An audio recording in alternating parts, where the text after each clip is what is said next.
Tout savoir sur le vélo électrique pliable Power 36V de la marque Aoga, tel est le sujet du jour.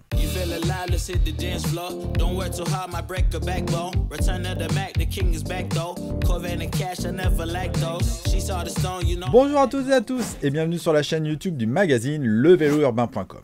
J'ai eu la chance de passer au magasin Aoga qui se trouve boulevard Beaumarchais à Paris et j'ai pu tester quelques heures le modèle Power 36V. Ce vélo à 2699 € est-il mieux que l'incontournable Brompton Electric C-Line à 3495 €? C'est ce que je vais tenter de te dire. Donc, au sommaire de cette vidéo, quelques mots sur la marque Aoga, pour qui est destiné ce vélo électrique, sa présentation détaillée et ses caractéristiques, mon test avec mon avis ainsi que ma conclusion générique.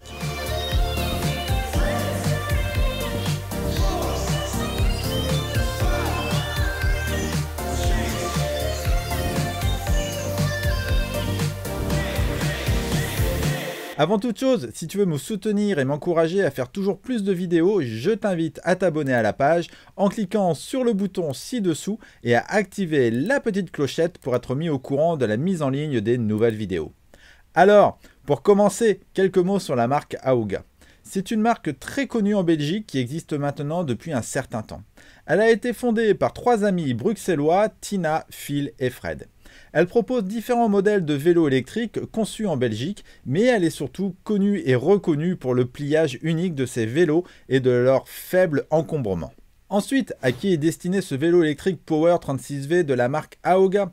C'est un vélo électrique pliable pour ceux qui cherchent justement un vélo qui se range facilement dans le coffre d'une Smart ou dans un petit espace chez eux. La cible est donc principalement les cyclistes urbains, ceux qui ont un bateau et qui partent en vacances avec un vélo dans le coffre. Avec son assistance jusqu'à 25 km/h et sa géométrie en triangle, c'est un véritable vélo à vitesse qui va t'aider à parcourir tes trajets au quotidien. Regardons-le plus en détail. Pour commencer, mon modèle de test est jaune, mais tu as le choix entre plus de 215 couleurs avec finition brillante ou mat. Au niveau des roues, ce sont des roues de 20 pouces avec des jantes en aluminium. Dessus, tu as des pneus Schwalbe Marathon Plus avec protection anti-crevaison. Pour arrêter le vélo, tu as besoin de bons freins et ici, ce sont des freins à disque, Technomira. Comme tu peux le voir, la fourche n'a pas d'amortisseur ni de phare avant. Par contre, le vélo est livré avec des LED amovibles et rechargeables par USB. On continue et tu as une longue tige de potence télescopique pliable avec le guidon ou cintre. Ce dernier est réglable en hauteur pour s'adapter à ta bonne taille de pilotage. Dessus, tu as des poignées ergonomiques plutôt agréables, douces et pas trop dures. Tu as également les leviers de frein Promax, la manette 7 vitesses Shimano Acera et l'écran OLED. Il te permet d'allumer ou d'éteindre le vélo, de changer les 5 niveaux d'assistance, de voir ta vitesse, ton kilométrage, le niveau de batterie et plein d'autres données. Tu remarqueras également que les câbles sont très bien maintenus et qu'ils ne font pas tache. La géométrie du vélo est celle d'un vrai vélo, ce qui n'est pas toujours le cas pour un vélo pliable. On a un véritable triangle. Et un accessoire que je trouve génial, c'est le garde-boue pliable unique en son genre. Tu as juste à le rouler ou le dérouler et appuyer sur l'extrémité pour le mettre en forme. Et tu as le même principe à l'arrière du vélo. Ensuite, tu as le pédalier monoplateau de 52 dents et les pédales pliantes hyper robustes et confortables. Le fait de les plier te permet de gagner de la place lors du rangement que je vais te montrer plus tard dans la vidéo. En son centre, tu as la fameuse batterie 36V rangée dans sa boîte.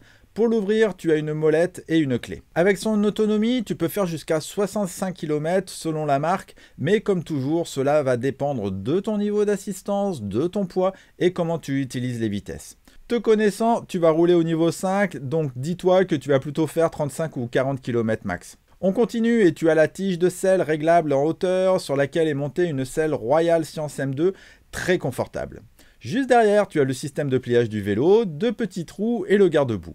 La roue arrière intègre le moteur, c'est donc une propulsion. Tu as un moteur Ekema 250 watts avec 40 Nm de couple, 5 niveaux d'assistance et le Walk Assist. Enfin, pour terminer, tu as le dérailleur Altus 7 vitesses. Voilà, je crois qu'on a fait le tour.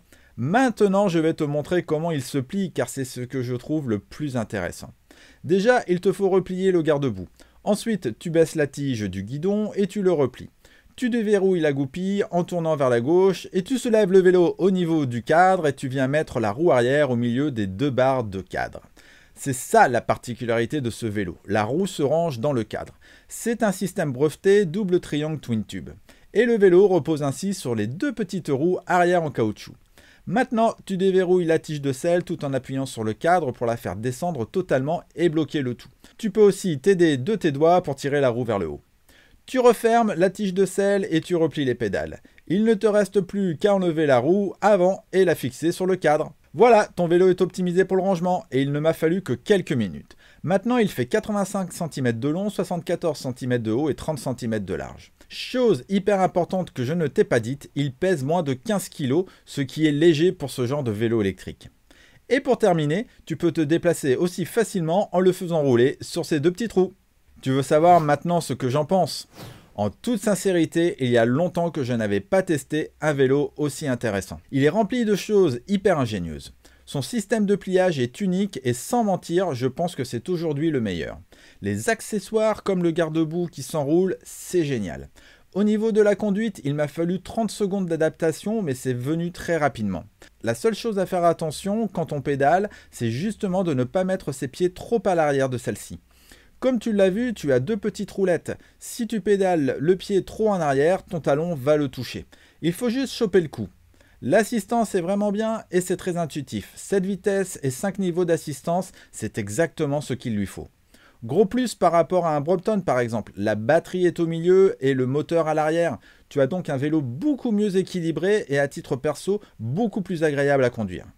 Si je devais le faire évoluer, j'intégrerais des LED ou des phares directement sur le vélo et connectés à la batterie. Si toi tu l'as testé ou que tu le possèdes, n'hésite pas à en parler dans les commentaires. En conclusion, si je devais choisir entre le Brompton électrique et le Aoga, pour le moment je prendrais le Aoga. Déjà parce qu'il est mieux équilibré, il est plus agréable à piloter et surtout il y a 800 € de différence. Alors oui, au niveau des composants et dans la durée, Brompton est peut-être plus solide avec de meilleurs composants, mais as-tu besoin de plus pour ce genre de vélo? Je préfère à titre perso acheter un bon antivol, un bon casque ou un porte-bagages arrière qui coûte 155 €. Et si tu veux un plus petit moteur, tu as le modèle Active 24V actuellement à 1999 € ou le modèle sans assistance électrique. N'oublie pas que tu as toujours la prime gouvernementale de 500 € disponible pour l'achat d'un vélo électrique selon où tu habites. Voilà, c'est terminé pour cette vidéo. Si tu l'as trouvée intéressante, je t'invite à cliquer sur le pouce vers le haut et à partager. Tu peux la retrouver sous forme d'article sur le magazine levelourbain.com et je te dis à très vite pour de prochaines vidéos. Ciao ciao.